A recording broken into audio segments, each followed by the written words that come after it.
Hello, everyone. Good afternoon.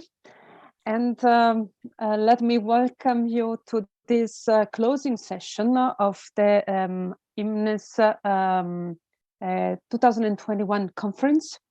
I'm Cinzia Alcidi, I'm Director of Research at CEPS. And together with Rym Ayadi, my friend and colleague, we have prepared this conference. Actually, I have to say that I'm extremely grateful to the EMEA team for making this conference possible. They have done an incredible effort, and I think it was very successful.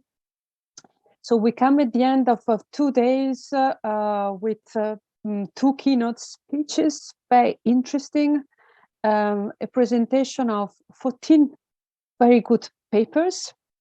And by the way, at the end of this session, we will have a moment in which the 2 best papers will be awarded. And for all of the papers, there is the possibility actually to make a submission to a journal, Applied Economics Quarterly, and the possibility to then get a publication in a special issue devoted to the conference. That said, I would like to start this session. This is a policy session.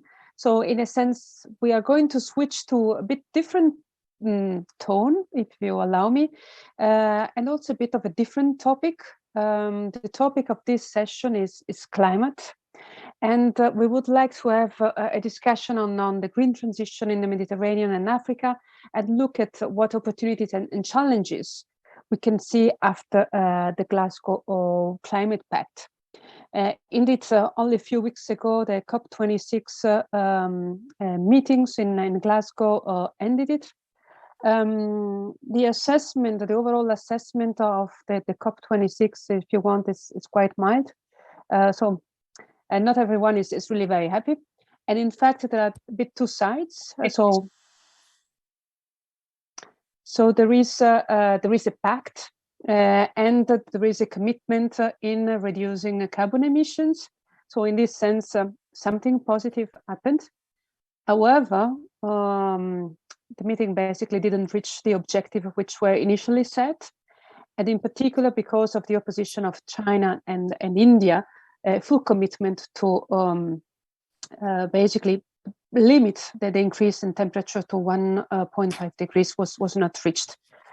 Sorry, can I ask everyone to mute him or herself? There is some background noise. Thank you. So this is a bit of the background, and against this background, we would like to have a bit of discussion on the general situation, the general debate about climate change, with a particular focus on Africa. And for this, we have an excellent panel of speakers, very complementary, which I think can bring in different points of view and different expertise, which could fit our thinking. This is really an issue where a lot of further thinking, other than further action, is actually needed. I would like to start with Colin Fullenkamp. Is Director of Undergraduate Studies and Professor of the Practice in Economics at Duke University in the United States. Welcome, Connel. Very happy to see you. Thank you very much. I hope you can hear me. Yes, very well. Great. And then we have Nathalie Hilmi. She is Head of Environmental Economics at the Centre Scientifique de Monaco. She's an expert in macroeconomics and international finance, but I understand her main focus now is on environmental issues. Very welcome, Nathalie. Hello. And then I hope we have with us Fatuma. Is she connected? Yes, I am. Hello. Hi, Fatuma Hussein. She's a program manager at PowerShift Africa. PowerShift Africa is a think tank based in Nairobi and focusing on climate, in particular on how to mobilize climate action in Africa. And then last but not least, Cynthia Echave. She's project coordinator and senior researcher at the Euro-Mediterranean Economists Association in in Barcelona. She's not an economist. It's good to have different views. She is actually an architect, and but she's specialized in energy and environment. So I think we have a great and very diversified panel. I'm very looking forward to discuss with you. I would like to invite each of the 4 speakers to share their thoughts on the post-Glasgow, but also to bring in their expertise and maybe a specific angle in trying to better understanding the opportunities and the challenges of the green transition in Africa. I would like to start with Connel. Please, the floor is yours. Well, thank you. It's a great privilege and a pleasure to be here. I'm going to share my screen and share a few thoughts on the post-COP landscape for climate change. And as Cinzia said, the outcomes of the COP were not widely praised. There's a lot of controversy about them.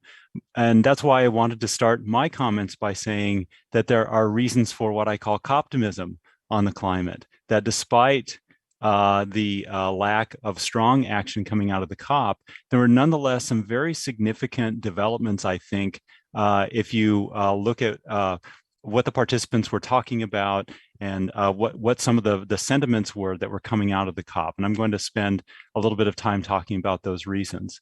First, one of the things that is becoming increasingly clear from the COP process, and I think really became clear at COP26, is that the private sector and NGOs will have to take the lead on climate change.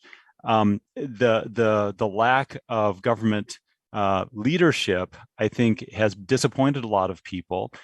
In my personal opinion is that trust that governments would lead it would be a bit misplaced. That's not to say that governments don't have a very important role to play here, but they're just not going to be the leaders in every aspect. That's going to be left to civil society in the private sector and NGOs.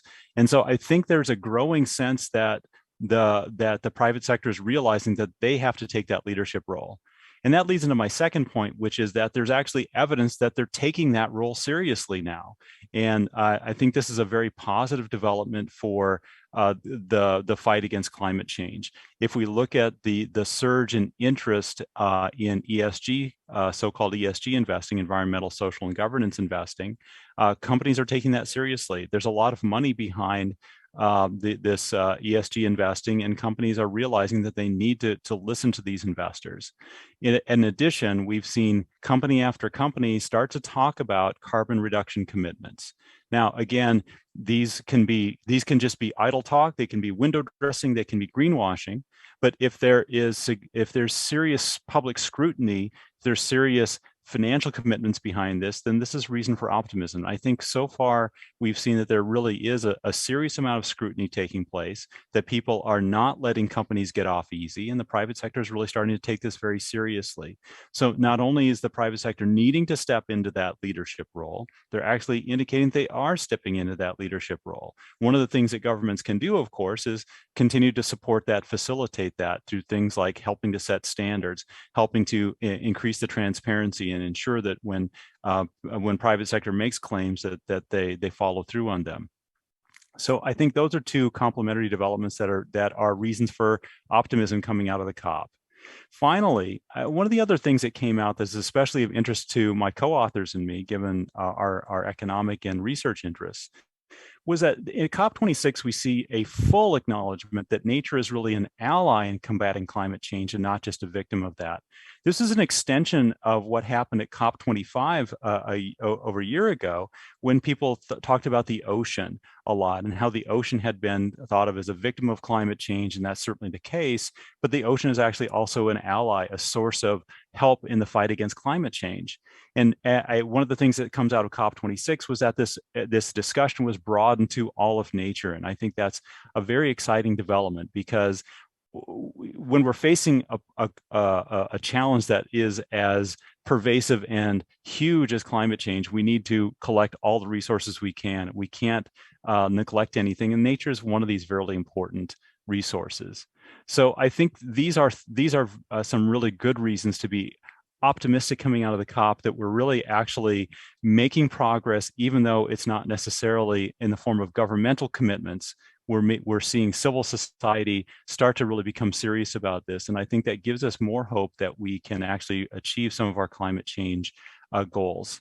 So let me move on to an example that's more aligned with some of the interests of my colleagues and co-authors and I. And we're going to, this example I want to give you is the nature-based solutions as an example of private sector leadership, and to try to link it to what it could really mean for the Mediterranean African region. When I talk about nature-based solutions, what we're really talking about is the creation of new markets for nature services. And nature provides all kinds of ecosystem and other services. And we're finally starting to realize that these are incredibly valuable. And we're actually starting to put our money where our mouth is to actually put a price tag and actually get some value and put value on these nature services. Of course, it's starting in the carbon markets because of the pressure to find sources to relieve our carbon problem. And so there's carbon capture markets coming out of nature now, and they go well beyond the land-based forests that everybody's been talking about for several years. These are resources such as plant resources like mangroves, kelp, and seagrass. The research that my colleagues and I have been doing show that these can sequester immense amounts of carbon and can be great allies when they are properly conserved and restored. In addition, other types of keystone species in the animal world, such as elephants, whales, and even other ones that research is ongoing about, can also contribute significantly to increase carbon capture and storage in nature. And so these are going to be really important sources to help us in fight climate change, and we're building markets around those. In addition, there are other nature services such as biodiversity where markets are really starting to catch on. These are harder markets to create, but they are coming. They are going to be coming in the next few years. And as we have nature markets developing, they're going to be supporting markets. Markets like insurance. For example, if we have better protections on whales to understand and recognize and reward their carbon capture services, there's going to be better insurance markets that are created to help protect the whales. So these are exciting, I think, and can play a big role in the fight against climate change, because part of the idea behind nature markets is that it creates a positive and inclusive vision for fighting climate change, in which we can get support both for the conservation and the restoration of biodiversity in nature, but also support for the communities where the resources are located. That is to say, if these markets are well developed and well structured, then we can have monies flowing to the local communities to create jobs, to support people who take care of nature. And that's a really positive view of one aspect of the way to fight climate change. I think one of the problems that we've been having with the policies behind climate change is that they have been very negative. Oh, you're going to have to pay incredibly high carbon taxes on everything that you do. We're going to have to cut our consumption and change our ways of life in ways that are very unpleasant. And those are certainly part of the solution. Don't get me wrong again, but part of what we need to do is get people excited about a positive vision.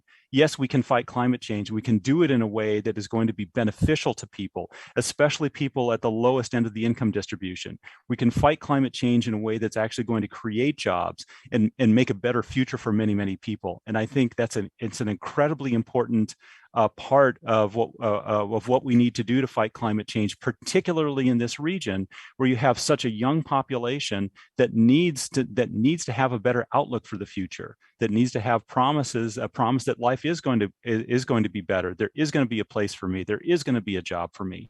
So I think that's one of the exciting reasons why I'm really in favor of thinking about nature-based solutions and nature markets as a way forward to help us fight climate change.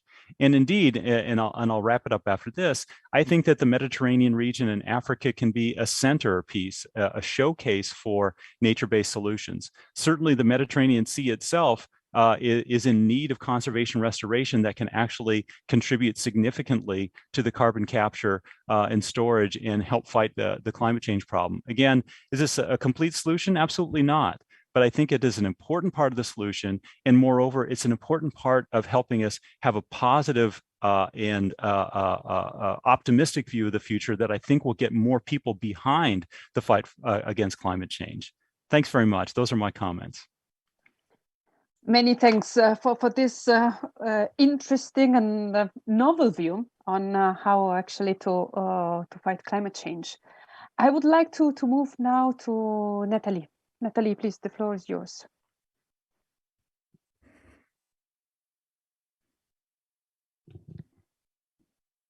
You're muted.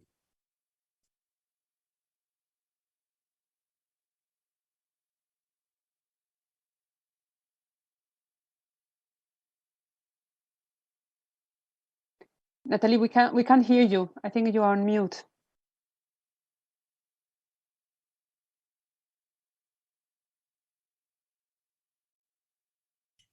Okay, sorry. I will share my screen.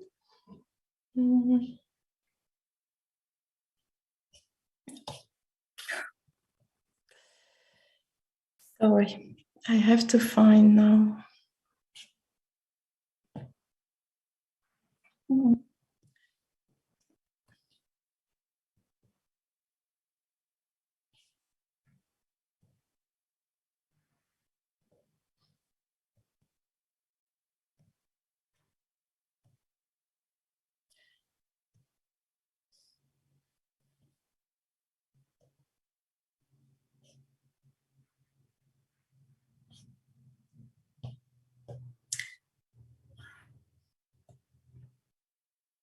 Sorry, I'm looking for my presentation.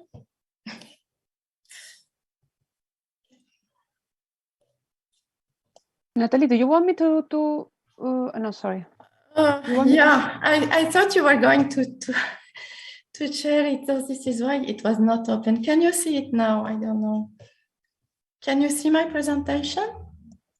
No, I can't see you. Not yet, okay. I'm trying. Okay, now yes. Now Yeah. I can see your screen. Okay. Can I start? Yes, please. Okay.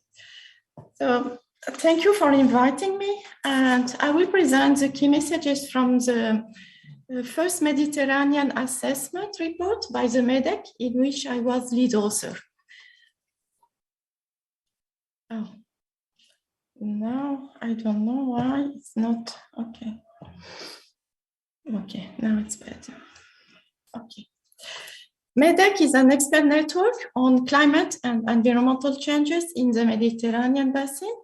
The MEDEC ambition is to develop a scientifically robust assessment of the risk associated with climate and environmental change in the Mediterranean basin based on published research, and the regional science policy interface on climate and environmental change in the Mediterranean approved by policymakers. Virtually all subregions of the Mediterranean basin on land and in the sea are impacted by recent anthropogenic changes in the environment.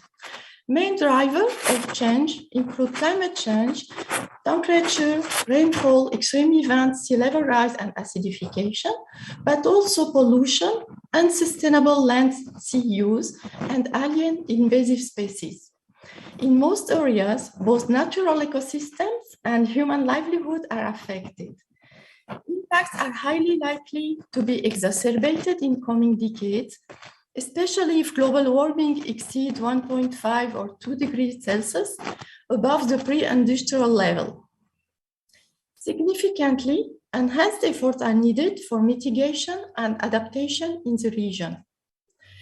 Due to anthropogenic greenhouse gas emissions, climate is changing in the Mediterranean basin, historically and projected by climate models, exceeding global trends.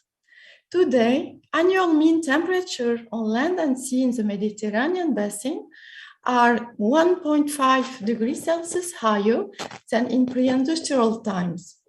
Until 2100, temperatures are projected to rise by additional 3.8 to 6.5 degrees Celsius for high emission scenario, and by 0.5 to 2 degrees Celsius for a scenario compatible with the UNFCCC Paris Agreement. On land and in the sea, heat waves will intensify in both duration and peak temperatures. Mean sea level rise mean sea level has risen by 6 centimeters during the last 20 years, currently rising 2.88 per year. This trend is likely to accelerate by the global rate of 43 to 84 centimeters until 2100, but possibly more than 1 meter. These conditions apply to the Mediterranean. Despite strong regional variation, summer rainfall will likely be reduced by 10 to 30% in some regions, enhancing existing water shortages and decreasing agricultural productivity. Agriculture is the largest user of water in the Mediterranean region. Climate change impacts water resources in combination with demographic and socioeconomic drivers, reducing runoff and groundwater recharge, water quality, increasing conflicts among users, and risk of ecosystem degradation. Demand for irrigation is expected to increase, but by 4 to 18% by 2100. Demographic change, including the growth of the large urban centers, could enhance this demand by 22 to 74%. This adaptive potential in the improvement of water use efficiency and reuse. The Mediterranean region holds 60% of the world's growing area for durum wheat, pasta, and couscous. Nathalie, I'm sorry to interrupt. We have a lot of background noise. Sorry. Now is it better? Yeah, now it looks better. Yeah, okay. I think it's better. Okay. Sorry. Okay, so crop. Sorry, what happened? No, I was here. Demand for irrigation. No, this is already done. Crop yield reductions are projected for the coming decades in most current areas of production and for most crops. Irrigation demand may not be met. Sea level rise will increase risk of salinization. Yield losses will potentially be worsened by emerging pest or pathogens. There is large adaptation potential in changing farming practices and management to agroecological methods.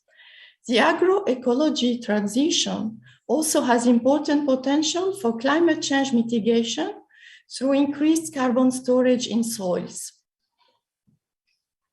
Marine ecosystems and their biodiversity are impacted by overfishing, warming, acidification, and the spread of non-indigenous species from tropical waters. Expected consequences include increased jellyfish outbreaks, reduced commercial fish stocks, and general biodiversity loss due to altered psychologically and ecology of most marine organisms. Total landings from fisheries have declined 28% since 1994. There is potential for mitigating these impacts to improve conservation in marine protected areas, more sustainable fishing practices, and by reducing pollution from agriculture, urban areas, and industry. During the last 40 years, biodiversity changes and species loss have led to homogenization and a general simplification of biotic interactions. Wildfire risk increases due to drought and land abandonment. Half of the wetland area has already been lost or degraded.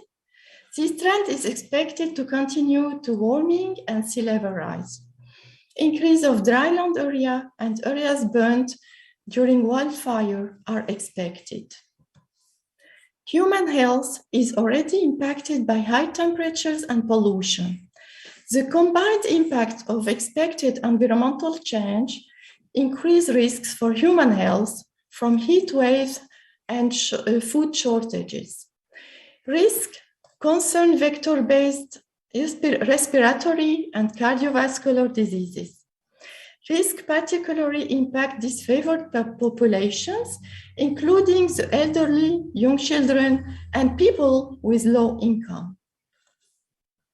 Mediterranean countries have significant potential to mitigate climate change through an accelerated energy transition, implying the phase out of fossil fuels and accelerated development of renewables. This energy transition, in line with the Paris Agreement, requires a significant transformation of the energy and economic model in the Mediterranean region. Northern countries advance towards this transition by gradually diversifying their energy mix, improving energy efficiency, and enlarging the fraction of renewables. Eastern and Southern countries still lag behind in these developments. Around 2040, the share of renewables could triple to reach 13 to 27%. Enhanced regional energy market integration and cooperation are crucial to enable cost-effective climate change mitigation. The effects of climate change in the Mediterranean basin are asymmetric. In the northern and western part of the Mediterranean, situation is heterogeneous, but historical responsibility of greenhouse gas emissions since industrial revolution is objectively higher than southern and eastern part. The EU is facing impacts of climate change, but societies are globally less vulnerable. The less developed countries, and mostly located in southern and eastern Mediterranean countries, suffer the consequences of climate change with greater effects. Climate change can be an added challenge when a country is already facing structural issues of poverty rate, weakness of infrastructure and social services, critical demographic changes, high unemployment, economic informality and immigration, political instability, corruption, and spatial inequality with fast urbanization. All Mediterranean countries are nevertheless facing cross-cutting common issues, such as biodiversity preservation, sustainable development of tourism, commercial links related to food production and consumption, stock of fish, blue carbon, energy production, political stability, migration, and security. Their interests are linked because they share a common resource. To prevent environmental and social imbalances linked to climate change, it will be necessary for governments of Mediterranean countries to jointly define strategies for adaptation and mitigation. Climate justice concept is then relevant in order to promote policies implemented in a coordinated manner by all the countries involved in the Mediterranean basin in order to comply with the Paris Agreement. It will be difficult to achieve the objectives of national contributions without such coordinations. Thank you. Many thanks, Nathalie, for this very rich overview about the situation in the Mediterranean and the main issues at stake. I would like now to move to Fatuma, and I would like to hear a bit more of the perspective from Africa. Fatuma, the floor is yours.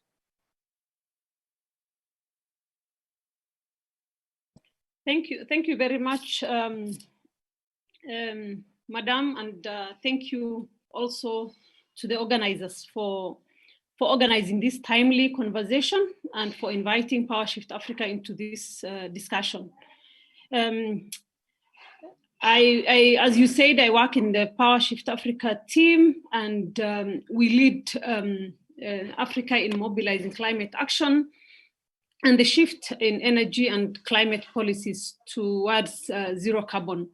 So as you might have seen in the discussion in Glasgow, the people of Africa, of course, have presented their case. They suffer disproportionately from the effects of climate change, which they have contributed minimally. They are one of the most vulnerable regions of the world. They presented clear demands with regards to ambitious action aligned to 1.5 temperature goal, of course, with rich countries expected to be taking the lead on issues of mitigation, requests for fulfilling promises that have been made on climate finance, enhancing action on adaptation, loss and damage, amongst others. So we've seen progress, and I don't want to lament that. I think the previous speaker said we see the whole package as well being a step in the right direction. More could have been achieved, but of course that was part of the differences in countries that played out in Glasgow. We were particularly disappointed with the outcomes around finance, which of course, the requirement for the 100 billion has never been achieved, and that's been postponed to 2023. Loss and damage and what we call for has not been achieved. But overall, we would say it's a step in the right direction. I particularly wanted to focus on the historic reference to fossil fuel phase down, particularly of coal, and the need to phase out fossil fuel subsidies and the recognition that support will be required for just transition. We see that as a very important move in the right direction, demonstrating political will over the world, dealing with the principal cause of climate change. Of course, the language has been weakened, but at least is a step in the right direction. As you all know, the energy sector is one of the largest contributor, and dealing with the main culprit, which is fossil fuel, is particularly important in the context of Africa, which has called for action towards the 1.5 degree. So focusing on policies, public policies are quite critical in addressing environmental and climate challenges. We need to mainstream environment and climate issues into public policies across, and that we believe is one of the best ways to find solutions to some of these challenges across. For sure, the outcome from COP26, particularly, as I said, on energy and specific sectors, will drive climate policies across the world in the coming decade and beyond. Particularly for Africa, we see this as an opportunity to prepare ourselves for the future.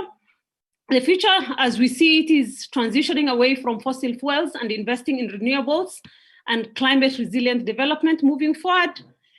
For Africa, a continent that has over 600 million people without access to electricity, 900 million lacking access to clean energy, clean cooking solutions. For us, and many of our countries, also, of course, relying a lot on oil and gas, which are part of the problem. For us, we see the need to eliminate the energy poverty that we face, avoid locking in carbon emissions, and furthering the climate risks that we face, as well as building resilience as being top priorities for our continent. We cannot afford to stay in the dark any longer, and we cannot afford to be amongst the cause of the problem, causing climate change to us. With the abundance of renewable energy, the long-term benefits as we see, the cost of renewables coming down, as well as some of the available resources around, I think Africa is well placed to leverage this potential and power its people and become a world leader in renewables. We must therefore, all countries, introduce policies and measures and plans that ensure that the transition, as we see it, is just, equitable, and aligned to the development objectives of our respective countries. What are the challenges as we see them? First of all, what is required by the Paris Agreement goal require large-scale green investments, which are not cheap. Therefore, Africa requires partnerships, investments, new international climate finance to support that kind of transition. COP26 has not delivered that, of course, but we need to work on that moving forward. Without the green financing by the rich countries, I think the world would be disproportionately burdening Africa moving forward with this kind of transition. We also require technology, which is unavailable to many countries in Africa, and therefore much more needs to be done around technology. Importantly, our continent, I think, has special situations that need to be considered. Therefore, all this transition discussion should look at a longer time period for Africa moving forward. When it comes to public policies, we cannot, of course, entirely trust government to do everything. We see economic interests taking the center stage and moving away from the core interest of ensuring environmental safeguards and pursuing economic developments. Therefore, I think, as one has said, civil society and private sector have to play a key role. I also wanted to state that, you know, the double standard shown by wealthy countries is also not helping the discussion around energy transition, particularly when you see restrictions for fossil fuel investments in Africa, and unfairly looking at that when it comes to what is happening, for example, in the rich world. I think that is not sending the right message politically. Moving forward, Africa is faced with this challenge. We are ready to work with the rest of the world, and we see the need for enhanced engagement and collaboration moving forward. And we see COP27 being the African COP coming next year would be a great opportunity to catalyze action and deliver ambition for vulnerable communities. In conclusion, just saying that, you know, with the steps forward from the Glasgow Climate Pact and the Paris Agreement in full implementation mode, it's time now for everyone to act, and let's expedite the just and equitable transition to the 1.5 temperature world. Thank you. Many thanks, Fatuma, for this very interesting contribution. I'm sure we'll get back to you with some questions later on. I would like now to move to Cynthia. Cynthia, the floor is yours. Yes. Thank you, Cynthia. So let me, okay, so you see properly. Okay, so in my case, I would like to make this emphasis related to the Glasgow Pact. Of course, we have this once again the reminder about which is the vulnerability of in the Mediterranean and Africa to the climate change. So of course, Africa is one of the continents or the areas in the world that will face the most of the more challenging and hazardous aspects related to climate change, like water scarcity, food security, ecosystem fragility, or and that will require enhanced governance and resilient capacity. So in this sense, in EMEA, we have been discussing about and which would be those more relevant aspects about this climate pact. So I will highlight, first of all, about taking as a common concern climate change of humankind and the relevance of ensuring integrity of all ecosystems. And this is important, precisely linking what Connel, Nathalie, and Fatuma was saying before, but how to deal with this nature, the value of nature. It's relevant to have it on the mindset. But also the urgency of scaling up the action through finance, capacity building, and technology transfer, and how to speed up investment on climate action, as Fatuma was pointing, and which financial mechanisms are the more feasible and that properly reflect the climate vulnerabilities in the concession of resources. For me, these four summarize one from the Climate Pact, the most relevant. And why? Because also it was mentioned the urgency to further integrate adaptation into local, national, and regional planning. Because of course the way that we implement the measures, it's relevant, and going from the abstract indicators and the abstract part of the targets, now then this has to be faced and has to be translated into local on the ground. So in this sense, urban model, I think it's one of the topics that I wanted to highlight into the discussion, because of course already my colleagues already mentioned, Africa is one of the areas with a growth, I think, very rapidly and quickly growth on population. So all the urban settlements are having a very increasing number of population. So all these settlements will require not only the criteria for a more green transition, but also in a sense of the urban model that they are producing, to not again repeat the errors that in other countries or in other areas have been done. So in this sense, I just wanted to make a parenthesis about the density. So this chart, just to give you an overall look into how the different cities all over the world have a different density, and this is very related on the land use model and the occupation and extension of cities. And finally, this also represents and has a linkage to the mobility patterns and to the infrastructures that will require to have. So the level of compactness of the urban model, it's important. And finally, how we mix people and activities.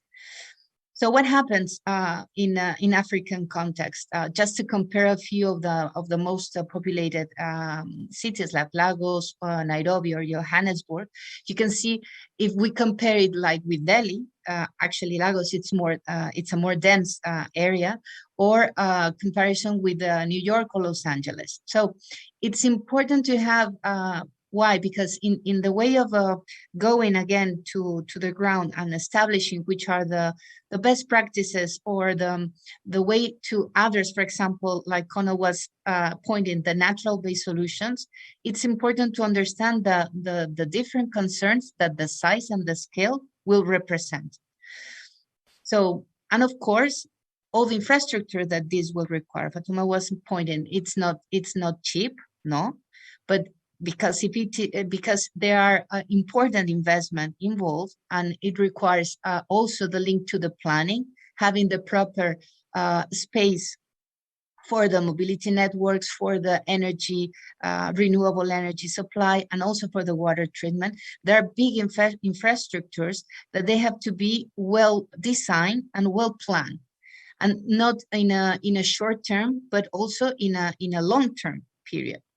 So in this sense, and especially for the energy transition, because now everybody is talking about how to speed electrification. So that means, okay, electric vehicles, okay, windmills. But this also has a constraint about how we fairly share with the agriculture crops, with the rest of the growing expectations. But mainly also on how we address the connectivity between the different spaces. So this how can I say, the way that we finally address the different aspects, then you have to go and back and again into the different skills. And another important thing to consider is not to have, which is the limit that we have. Okay, Africa, of course, is growing. But all the planet has a limit, and I would like to make the mention of the very good work of the Global Ecological Footprint Network, because at the moment I think it's a very clear way to understand which are the limits or the balance between the development, the consumption of the resources, respect the biocapacity of the territory. That means that if we have we cannot, you see all the red areas, they're already exploding the resources they have according to the biocapacity of their territories. And that means that they have to look into other territories to feed their demands. In the case of Africa, we still have some of these areas with a superavid, but for sure, this requires a good management of these resources in order to really have the benefit and to achieve to guarantee the minimal and the basic necessities of the local communities. So when we talk about resilient urban planning, of course, we're talking about land use and mobility model of how we extend and meet the demands between the resources in balance with this biocapacity. to have a sense of the compact urban model rather than a sprawling and extensive models, to have a proper territorial connectivity, and to have a well-proportioned mixed use and proximity to services. Another layer, it's biodiversity and the metabolism. So here, what Connel already was mentioning, the integration of natural-based solutions and all these infrastructures that link water, energy, waste management, and the conservation of ecosystems. And third, last but not least, the social and health. So how we can enhance community awareness, ensure healthcare services and the basic services like educational, cultural. Why? Because I agree, part of the successful addressing any type of behavioral change will need to be driven in a positive way, not to address and to invite and seduce people to also believe that the change is possible. So in this sense, just allow me to say that the urban model also it's relevant, because if you care about creating public spaces, this could be a very initial seed of how you can build this new community based on green transition and in principles. So this is just an example here in Barcelona of one of these making new places that has been developed. But for sure, this could be in a different way established and identified. But the main aspect or the main asset is how to enhance the community belonging and the connection in this. Or the creation of multiple activities. In this sense will be how to link reducing the car use and pacifying the public space. But you can have plenty examples of this involving citizens and people. So in that sense, just to finalize, I would like to show you, to present you an initiative that we are launching in EMEA, in the Euro-Mediterranean Economists Association, called Sustainable Transition Initiative, that we are focused for the Mediterranean and Africa. And basically what we aim to foster and to encourage is a systemic and transformative thinking, because we truly believe that the transdisciplinary approach will help us not only to understand the different points of view on the different thinking, but to align and to be able to speed up transformative actions. In that sense, what we are describing the STI pillars of the initiative, first of all, territorial resilience. It's relevant to have to meet the urban metabolism with territorial planning, as well as natural-based solutions that deal or enables to deal resilience and well-being. This all is related, especially with urban greening, agroforestry, and this nexus approach. Also, relevant to have the green transition. We will say the territorial resilience fit us on more in the physical planning, related also to the communities. Then the green transition, it's more related to the activities and how the economic activities and the business models, how we can build a roadmap for a greener business models, and set the basis of what is necessary to highlight according to reuse and repair actions, industrial symbiosis, and a scoring system for green businesses. And the third pillar will be how to encourage sustainability leadership. And this is also related with the aspect of not only empowerment of communities, but also to have the entrepreneurs, women, youth, the key actors that can enable this behavioral change and the force drivers that we need for now and for the next generations. So in this sense, it's the initiative, it's focused on how we are going to drive the Academy, Sustainable Business Management Academy, and the multi-level stakeholder engagement. So with this, I will just finalize, just mentioning and making again the relevance of having a broader scope of what we are, what we can do, linking the different scopes, and having, I mean, also learning from the other experiences, but also identifying which are the potentialities in each region. So thank you very much, and I will be pleased for making some of the comments and debate. Many thanks, Cynthia. Very interesting inputs, and I think a lot of complementarity. I have actually quite a lot of questions. In any case, I would like to invite everyone who is listening to raise the hand, or maybe type in the question in the chat in case you would like to ask questions. I have a couple of questions. Actually, I have even more, but let me start with the first one.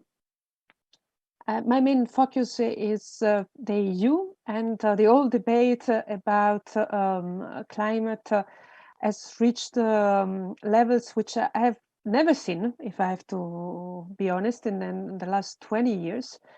And many of you may be aware of now that the Commission has put in place a big plan for to relaunch the economy and to make the economy more resilient.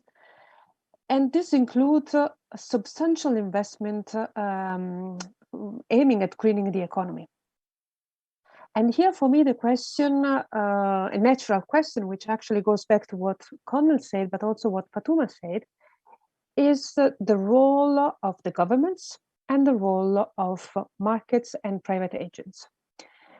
Now, the debate I'm seeing in Europe is mostly focused on the role of governments in making investment or providing subsidies basically to the industry. I think Fatuma also mentioned the role of governments in leading the process. Connel highlighted more the role of markets. I think this is extremely interesting. I would like to invite you to maybe to share your thoughts or make any comments on whether there is complementarity, whether there is crowding out effect between private and public sector when it comes to investment, or maybe a certain degree of public investment is actually necessary in order to start the process. Connel, would you like to share your thoughts on this, maybe? Yes, certainly. Thank you. You're exactly right. I think this is a key issue. I tend to think that there are complementarities between the public sector and the private sector here. I'm always sensitive to the idea that in the public sector there's a limited amount of both funding and willingness to fund, given that most of our governments are already finding themselves in the position of having overspent. So it would be nice to have governments take a stronger role in financing, but I just don't think that is politically or economically feasible. So we need to find a way to leverage what the governments can do by using the private sector. But that means that the private sector has to find a gain in the investments. And I guess that's why I think that what we need to do is be realistic and say, okay, can we set up an infrastructure PPP or a green energy PPP or something in which both the society is going to benefit, but also the investors are going to benefit. I really liked Fatuma's comments about the financing, because I really think that our big challenge is to connect the sources of financing, which are generally going to be in the rich countries right now, and find a pathway to finance all of these great projects that I think have a lot of both human potential and also economic potential to make that really happen. That's a really big challenge, and that is going to be I think is a hard puzzle to solve, but I think it is solvable. But it is going to have to take the cooperation of both the private sector and the public sector. Fatuma, maybe in Africa the situation is a bit different because markets are less developed. Any thoughts on this? Yes, thank you very much for that question. I agree that the public sector needs to play a role importantly, and that is happening in Africa. We see many African countries starting to experiment innovative financing approaches, such as crowdfunding for clean energy and green bond financing mechanisms. What we require more is the governments to improve the policy environment to a large extent that they're trying to do, and create the market-based instruments that's required to incentivize businesses, such as de-risking investments. And that particularly, I think, for large-scale geothermal that we see happening, for example, in Kenya, the government is taking the initial step, but obviously private sector definitely is required. And then the world, I think, overall needs to play a role coming together in solidarity with those who need most to try to tackle this challenge collectively. Thank you. There is a question from Rym, which I think is very related to what we are discussing. Do you think that the IMF via the SDR should be involved in developing such markets? So do you see a role of an institution like the IMF or maybe the World Bank in developing such markets? Anyone who has a view on this? I'm happy to jump in. I think that a lot of what we've been talking about is really ideally situated for the World Bank. They have expertise and they have the experience with projects and building infrastructure of various kinds, both the physical infrastructure as well as the legal infrastructure and the human infrastructure to make this happen. So I agree. I think that could be really helpful. The IMF definitely can also play a role here. I think they are increasingly interested in playing a role. I think they, from what I understand, they want to stay focused on their core mission, but that can certainly include creative ways of financing. And then Rym has also another question, which I think is for you, Connel, which is about how actually can a market of nature-based solutions be developed fast? That's, I think, the question. That's a beautiful question, and that's one that my colleagues and I are asking all the time. The key connection, again, it comes back to cooperation between governments and the private sector. The governments are the ultimate owners and the stewards of the natural resources that are within their territories. And so they need to be comfortable becoming partners with private sector market developers. And so that is really the challenge. Can we build enough trust and build the markets right and build them with the right assurances so that we can create that connection between investors all the way through to nature-based markets that actually can guarantee conservation, restoration, and the protection and redevelopment in many cases of natural resources. So what it's going to take is a really serious kind of pilot case where governments are willing to take that risk, if you will, to partner with the private sector to try to develop that nature-based market. That's something I'm incredibly interested in, and hope that we can be successful in creating that. That is really the quickest path. It goes right through the government.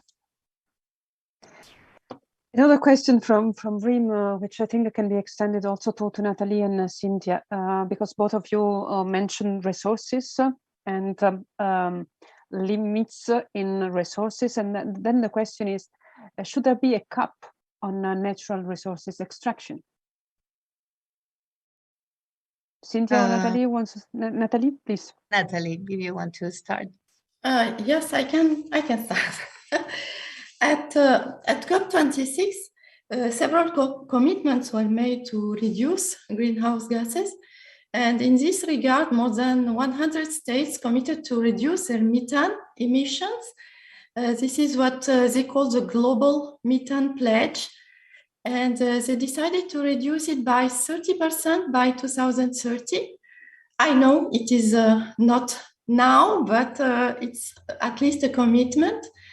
And also an agreement on coal was also reached by nearly 200 actors, states, financial institutions, companies, to exit this industry by 2040.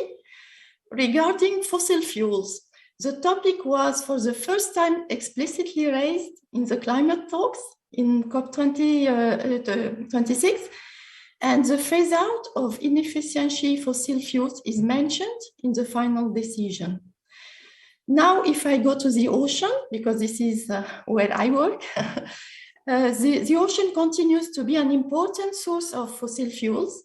Currently, 37% of oil production and 28% of gas production are extracted from the ocean. To protect the ocean while meeting global energy requirements, governments need to adopt and enforce policies that support the integration of different energy sources to ultimately change the energy mix, enhancing the production of energy from non-fossil fuel sources and away from ocean-sourced fossil fuels. Ocean renewable energy provides an emerging alternative to fossil fuels and comprises energy extraction from offshore winds, tides, waves, ocean thermal gradients, currents, and salinity gradients.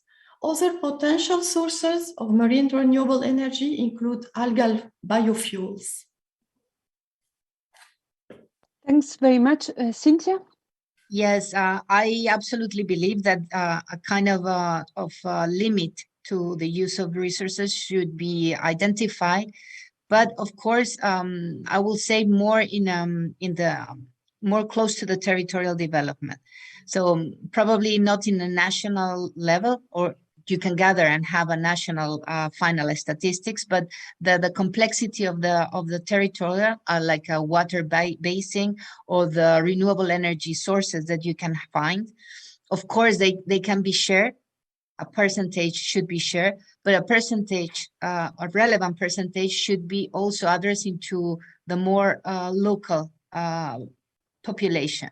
That means if we want to now for sure you have been hearing this concept of the 15 minutes city. Finally, it's what we always called the proximity to services, how to enhance the proximity of kilometer zero products, for example. So that means that not to avoid having crops, but having the connection and the markets as much as possible closer to the final users.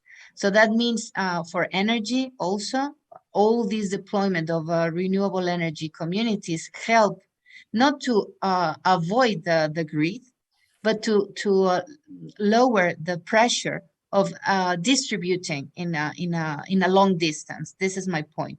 So getting closer the resources, it's good. Of course, we have trade, and part of the economies depend on this trade. So the only thing is that on balance, we should aware to not being selling our basic products that are for a basic living for our own citizens, if I am in a national point of view. So because on the global value chain, you can see sometimes absurd that from Mexico, a country living of corn and the basic product of the diet, then you have to import. They have to import because most of the corn it is selling to biodiesel. This is not. This is insane. So I think that of course, having a more precise and more knowledge about the monitoring of the natural resources that you have, even if it is biodiversity as well, it's necessary to yes, to give a value, but to also give the proper use of it and to have to lower the demands in other sense. Many thanks for this point. But maybe a follow-up question, which is a bit more trickier, and I get inspiration actually from Rym. I mean, one of the issue. I'm an economist, so I cannot prevent myself from this kind of considerations. But if you put a cap on resources, you are limiting the supply. If you limit the supply, the price is going to increase. And basically already now in Europe, and actually also in other countries, we are experiencing increases in energy prices, still fossil, essentially in gas and oil.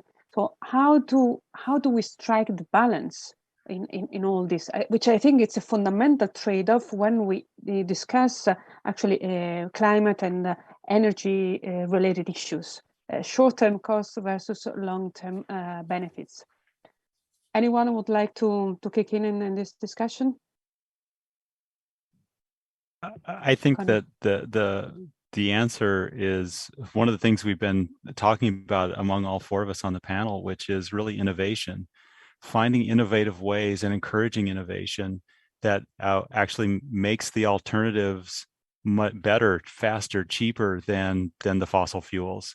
One of the things that comes to mind during this conversation is that by participating in better designs of cities and encouraging the local entrepreneurs to find solutions that are tailor-made to the local community, those are the types of things that are really going to be successful. So I agree. It's ironic in the case of Europe that since you brought it up, that part of the reason why energy prices are rising right now is because the renewables that were put in place because of a fluke of weather are not producing as much energy as they did or they were expected to. And then so the backup fossil fuels have to step in unexpectedly. So part of what we need to do in the green transition is to think about the complete system and how we can have renewables backing up our main sources of renewables, so to speak. So again, these are sources of innovation that we need to encourage and keep going. I mean, one of the great progresses that we've made is the phase out of coal that Nathalie mentioned, and that's a fantastic development. And a lot of it is possible because of the innovations in terms of wind and solar and other alternatives that have made the price of these things come down so far that they outcompete coal. And that would be the ideal situation. And that's really what innovation delivers. In fact, I hope that is exactly the outcome of the high prices of oil and gas today, because I think one of the problems, in a sense, it was a bit of myopic view of policymakers in the years when gas and oil were extremely cheap. And now this is, I think it's a bit of a price to pay of a too myopic approach. There is, and just to complement, I actually agree very much on the thinking of alternative solutions. I mean, innovative approach, not only in terms of new energy resources, but also thinking in a new way where basically a more human-centric approach to the design of cities becomes actually the driver compared to the old model. And on this, I have my question is, to what extent perception about risks associated to climate change, but also awareness of the cost of the long-term cost of climate change actually contribute to make this new model acceptable and therefore working? Because civil society was mentioned several times. My sense is that until there is not full understanding from the side of the public that this is what we need and what we want to move to, policies are not likely to take us very far. So that's why I'm speaking about awareness and understanding of different perception about what actually climate change can entail. And that the question is, how can we make people aware? How can we make people understanding? And this, I think, it's even more a challenge in South Mediterranean countries and probably in Africa. That's a bit my sense. But even in Europe, there are, some people are in full denial of the situation. So there, I wonder whether other policies beyond innovation, beyond investment, actually it's more in really making people understanding are actually necessary. Anyone who has ideas or any thinking about this? Yes, Thank you very much. I think totally agree with you that government plans and policies are key components, but will not be sufficient by themselves. So we need to ensure effective and enhanced public engagement and participation in addressing the challenge. For us, I think the vulnerable communities and societies, particularly women and other actors, need to play more active and change agents role, and then we need to they need to be aware of the risks, acquire the knowledge and options that are required to respond effectively, and we empower them to do that by themselves. So their active engagement would be critical. They need to be informed, they need to be consulted, they need to be involved and empowered as the general public. Various stakeholders find ways of, by themselves, engaging in discussions, but importantly, I think we need to create spaces at the civil society level, at leadership level, at experts level, so that we have communities of and agents of change all over, at all level of communities. I think that will be required. Whether it's civil society, of course, that space is required within civil society to play that role, but within government to ensure that that mindset in the leadership, particularly in the departments that lead the environment and climate decisions, I think that needs to happen at the government level, at the leadership level, and at experts level. Thank you. Thanks very much. Connel, would you like to add on this? Yeah, I would only amplify what Fatuma said. I completely agree with her. And I think that we find that letting people tell their own stories is just incredibly powerful. So not just worrying about climate change and giving people facts, but showing people, letting people tell the stories about their lives and livelihoods that have been affected by climate change. On the negative side. On the positive side, to have people tell their stories about successful innovations and things that they've done. I think those things are going to, we have to have a change of mindset, as people have talked about numerous times during this conversation. And one of the best ways to do that is to do what human beings do. We tell stories, we show people examples, and that helps people become better agents of change. Yeah, I absolutely agree. And just to add to this, Cynthia, because and I think that participatory processes also need to improve in order to have this more equality of the different actors that are involved in the transformative actions. Because it's true that the public, and this is at the beginning we were talking about the from the finance point of view, but also from the governance point of view, there has to be trust. There has to be built trust between the public and the private, but also the co-responsibility of the different actors, and to understand which is your role in this road and this green transition or in the transformative process. Not everything has to be under the governments. Not everything has to be under the private. So it has to be well understood, an equilibrium between them, and also to encourage proactive communities, proactive societies, in order to that they have good information so they can build their own opinion and build their criteria, so they can also have a good exchange of ideas and propose things. So I think in that sense, I truly also believe that there is a more positive path building a society more understandable about which is the role of each part, of each actor. Thanks very much. We are going to reach the end of the session, but I have a question. I realized that no one has mentioned COVID.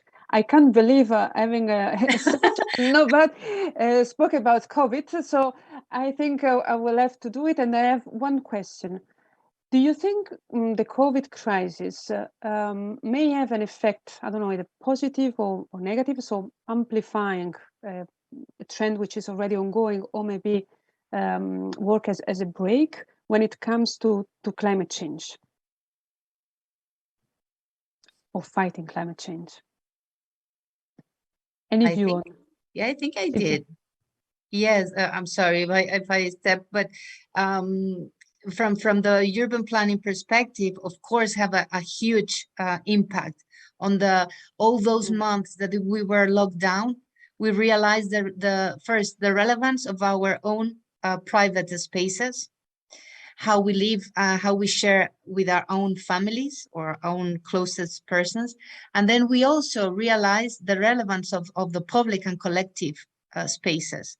So in terms of how we build this society or the future of or a more greener society, in my point of view, it was an exercise and an experiment of no movement, no displacement. So really going into the very basic status. So of course, it's not a nice experiment to go back, but I think that it makes and all the cities actually, a lot of them that they have, hidden on the desk, mobility plans, bicycle plans. Now they took and say, hey, remember that they have this thing, so let's go. And the speed up of at least bicycle path lines and gaining pedestrian spaces on cities, we see Paris, a lot of Barcelona itself, a lot of cities that they speed up. So for sure, in my opinion, in terms of the cities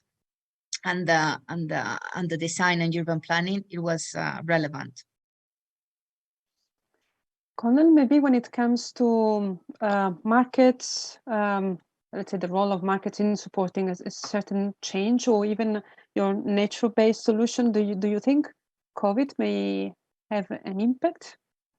Well, I certainly think that the pandemic has proved to be a time of introspection for a lot of people to really reevaluate what they care about. It was unpleasant, but it was a break from the normal routine that allowed people to think more broadly about what is really important to them. And so I agree. I think that people have been in a reevaluation process.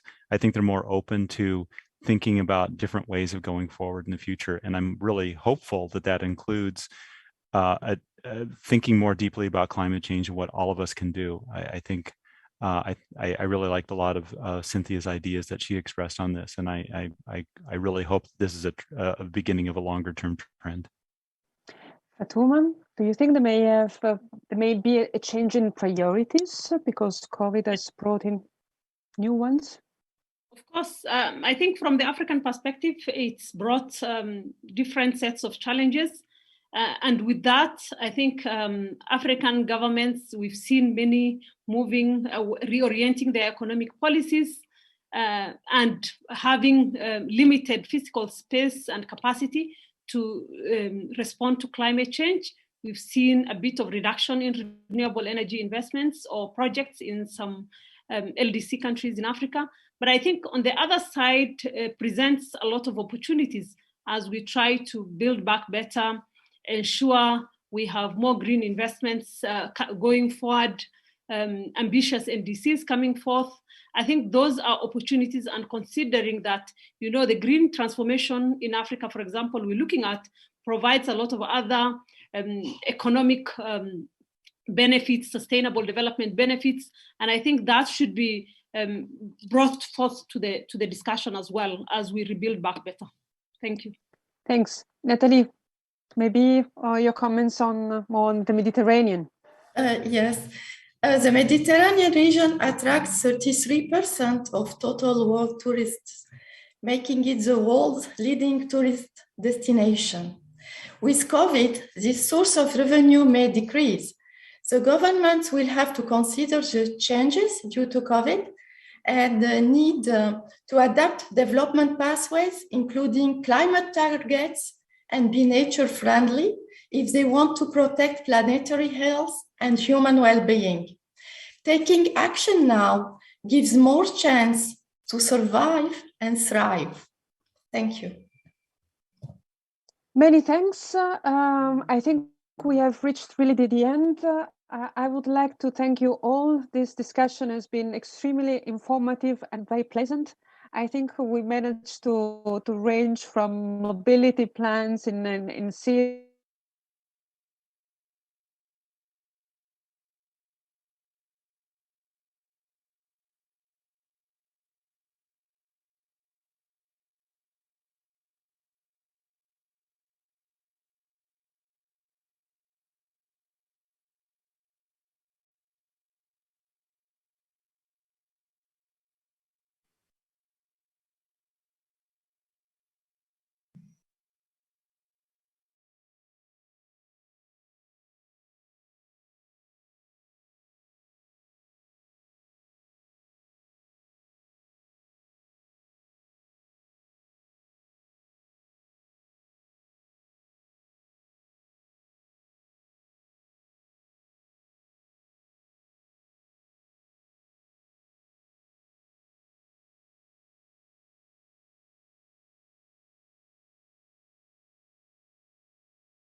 Okay, welcome back. I think we might have a small technical issue with Cinzia. So I think we are coming now to the end of the 2021 EMNES Annual Conference. To close, we will announce the EMEA EMNES Best Paper Award.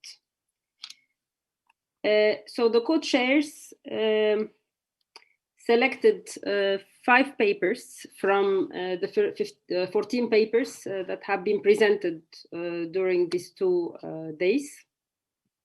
And they were considered for the EMEA EMNES 2021 award.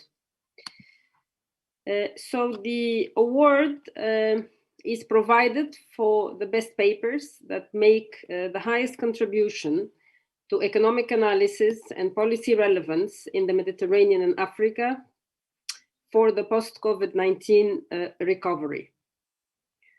Now, the awards are funded by EMEA and EMEA Foundation. And at the beginning, when we started the evaluation, we agreed to give 2 awards. But then, because of the very high quality of the papers, we will provide 3 awards. And then each one of them will be worth 2,000 euros of research budget to continue the research under that specific paper. Now, the following papers were pre-selected.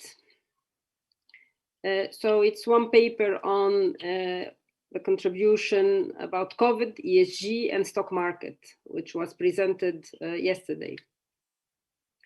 Of course, the data of that paper, it's the US, but we thought this could be replicated for other countries in the region. The second paper, it's about the debate on public and private investment, which was presented yesterday. The third paper, it's on capital development under collateral constraints, which is also very interesting in the Mediterranean African region.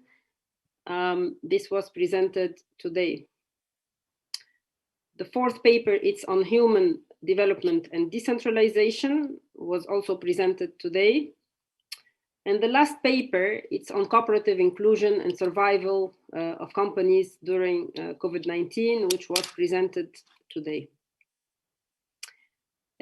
So the evaluation subcommittee included members of EMEA, Cynthia Alcidi, that you have already heard, Barbara Cassou, who was sharing one of the sessions yesterday, Giovanni Ferri, he's a professor in Lumsa University, Bertrand Condalin, who has shared the session today, and my 2 colleagues, Yegane and Sandra, and myself. Now we are going to announce the 3 papers who received the highest scores for the awards. The first paper, it's by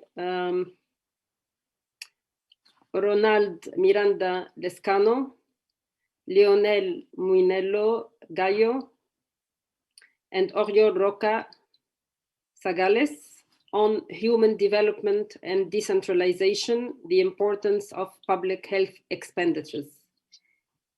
I congratulate the researchers for the great research they have provided, and we encourage them to continue the research of this topic, also including data on COVID-19, so the data for 2020 and 2021. The second paper, it's on capital development under collateral constraints, the impact of investment subsidies under non-homothetic preferences between capital and labor. So this paper is co-authored actually by Rebecca Maria Mari from the London School of Economics in the UK. So this paper has a lot of potential. It needs, of course, to be reviewed based on the comments of the discussant, but it has a lot of potential for also being published. The third paper, which is, I thought, very interesting, particularly on the data that has been collected, and also at the same time, it can offer a very interesting case studies for other countries in the Mediterranean and Africa to follow. And this is on the role of cooperatives in enhancing social and economic inclusion, determinants of turnover growth and survival. And this paper is co-authored by Najat El-Makawi from University Paris-Dauphine and Sarah Lukili, who is also from Paris-Dauphine. So I would like to congratulate all the researchers for the quality of their work, and certificates will be sent to all of you, and more information will follow by EMNES team. Now, after this announcement, I would also like to remind you all that all the papers that have been presented during this conference will be offered the possibility to be published as EMNES working papers. So the information will be sent to you soon. And also, if the papers are not already published, they could be considered in the special issue of Applied Economics Quarterly, co-edited with the co-chair of the conference, Cynthia Alcidi. So please, if you have not published your manuscripts, you could consider this possibility in the next couple of months.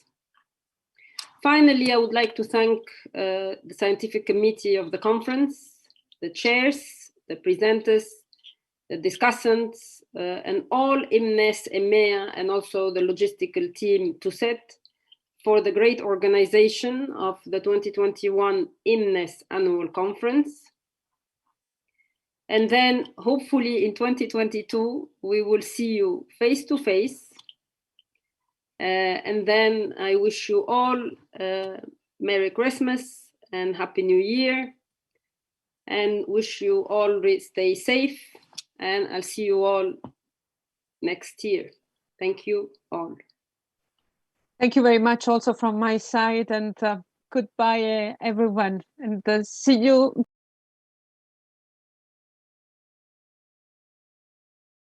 At least we can say goodbye. And thank you very much, everyone, and I'm very happy also about the result. And congratulations, Najat.